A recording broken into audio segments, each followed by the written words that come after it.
Le pique-nique interrompu de la plantation Magnolia dans la Caroline du Sud, à Charleston, la majestueuse plantation Magnolia, avec ses allées ombragées de chênes chargées de mousse espagnole et ses jardins envoûtants, porte en son sein des échos de son passé sombre et violent. Un après-midi ensoleillé, une famille en quête d'histoire décida de faire un pique-nique dans un endroit isolé du parc, ignorant les murmures des guides qui conseillaient de ne pas s'éloigner des sentiers balisés. La mère, Sarah, disposa la couverture sous un arbre gigantesque, son tronc noueux semblant observer chaque mouvement. Alors que les enfants jouaient à cache-cache entre les sépultures d'un ancien cimetière familial, John, le père, sentit un froid glacial l'envahir. Un murmure lointain, un souffle sinistre semblant venir de la terre elle-même, commença à envelopper l'endroit. Les oiseaux, habituellement bruyants, devinrent silencieux. Soudain, un enfant disparut. Pris de panique, ils recherchèrent dans le cimetière. C'est à ce moment qu'ils virent la petite fille en robe du 18e se diriger vers eux. Son visage était pâle, des cheveux noirs l'entouraient, et elle était recouverte d'un liquide noir. Elle attrapa le deuxième enfant, puis les parents. Ils furent retrouvés par le gardien, à l'endroit où se situaient les anciennes chambres des esclaves. Dans leurs yeux, une terreur qui ne faisait qu'augmenter chaque seconde. Une légende racontait qu'il ne fallait pas déranger les esclaves du cimetière. Ils ne sont jamais retrouvés. Que feriez-vous face à l'inconnu, là où le passé rencontre le présent ?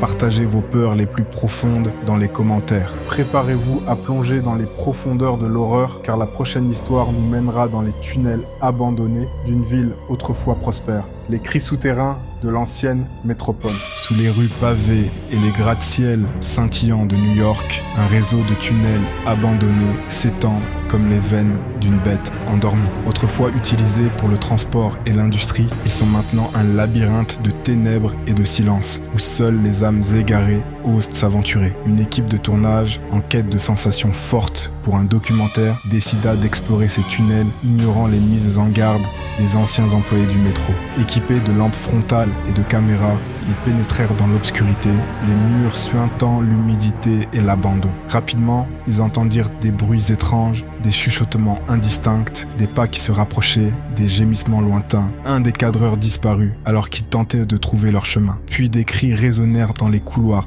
des hurlements déchirants qui semblaient venir de tous les côtés, mais ils ne voyaient personne. Comme s'ils les poursuivaient sans les voir, ils sentirent une présence, une entité invisible et menaçante qui les traquait dans l'obscurité, comme si les tunnels eux-mêmes étaient vivants. Les caméras filmèrent des ombres informes qui se déplaçaient à grande vitesse. Et plus ils avançaient, plus la peur devenait présente. Pour se nourrir des vivants, un par un, ils disparaissent. L'équipe fut retrouvée des jours plus tard, leur corps mutilé, leur visage figé dans une expression de terreur absolue. La légende dit que les tunnels sont hantés par les âmes de ceux qui y ont péri dans des accidents ou des crimes, condamnés à errer éternellement dans l'obscurité. Quel est votre pire cauchemar dans un endroit sombre et confiné? Partagez vos angoisses dans les commentaires. L'horreur n'a pas de frontières et notre prochaine histoire nous emmènera sur une île isolée où les traditions anciennes rencontrent la terreur moderne. La maison des poupées maudites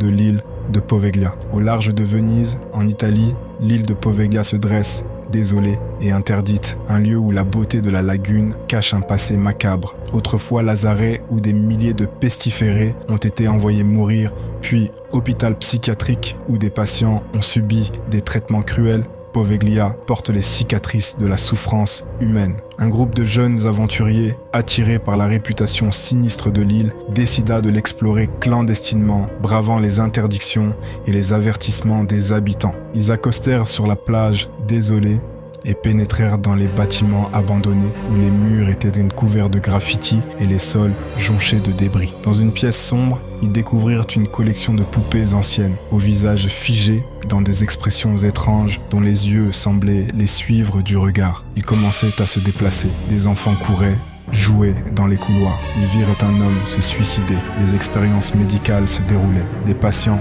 hurlaient de douleur. La salle se mit à bouger. Un esprit tenta de les prévenir de partir. Un à un, ils perdirent connaissance et plus jamais on les revit. La maison des poupées est toujours là et des gens viennent la visiter. Mais plus jamais personne n'en est ressorti. Croyez-vous que les lieux peuvent être imprégnés d'une énergie négative? Avez-vous déjà visité un endroit avec une histoire sombre? L'horreur ne se limite pas aux lieux isolés comme notre prochaine histoire nous le montrera en se déroulant dans une ville moderne au cœur de la foule. Le clown fantôme de la ville lumière. Paris, la ville lumière, berceau de l'amour et de l'art, cache aussi des secrets terrifiants. Une légende urbaine raconte l'histoire d'un clown fantôme qui hante les rues la nuit. Un clown au sourire figé, au maquillage macabre et aux yeux noirs et vides qui se matérialise soudainement et disparaît aussitôt, laissant derrière lui une sensation de froid et de malaise. Une nuit, Marie, une étudiante en cinéma, rentrait chez elle après une soirée entre amis. Alors qu'elle traversait une ruelle sombre et silencieuse, elle vit soudain un clown apparaître devant elle. Ses vêtements tachés de sang, il lui bloquait le chemin. Un rire sinistre et moqueur résonna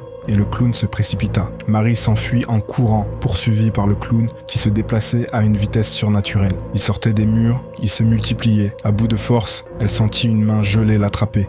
Elle hurla de terreur. Le lendemain, des passants retrouvèrent son corps. La légende renaît. La ville s'affaissa. Mais tous les soirs, le clown rôderait dans les rues de Paris et kidnapperait les personnes se promenant la nuit. Que pensez-vous des légendes urbaines sur les clowns maléfiques? Sont-elles fondées sur des peurs réelles? Nous allons maintenant quitter les villes pour les régions rurales et nos dernières histoires, pour le moment, nous emmènera à la rencontre des morts vivants. Les morts vivants des marais Bayou. En Louisiane, les marais du Bayou, mystérieux et inquiétants, sont le théâtre de nombreuses légendes. L'une d'elles parle des morts vivants, des créatures revenues d'entre les morts, poussées par une soif de vengeance et une soif de vie. Une équipe de tournage, réalisant un documentaire sur les marais et l'histoire, décida de filmer un cimetière indien. La nuit tombée, des bruits étranges résonnèrent. C'est comme si les morts tentaient de sortir de leur tombe. Des silhouettes étranges se déplacent. L'ambiance est pesante, ils entendaient des murmures. Des morts vivants sortir des tombes, pousser des cris atroces. La légende raconte que le cimetière est hanté par des créatures revenues de leur mort pour se venger. L'équipe fut retrouvée le lendemain, mort. L'appareil photo prit une photo d'un des caméramans. Il avait des yeux rouges et déformés et un corps méconnaissable. Croyez-vous aux revenants et aux zombies? Les mythes sur les morts vivants vous fascinent-ils ou vous terrifient-ils?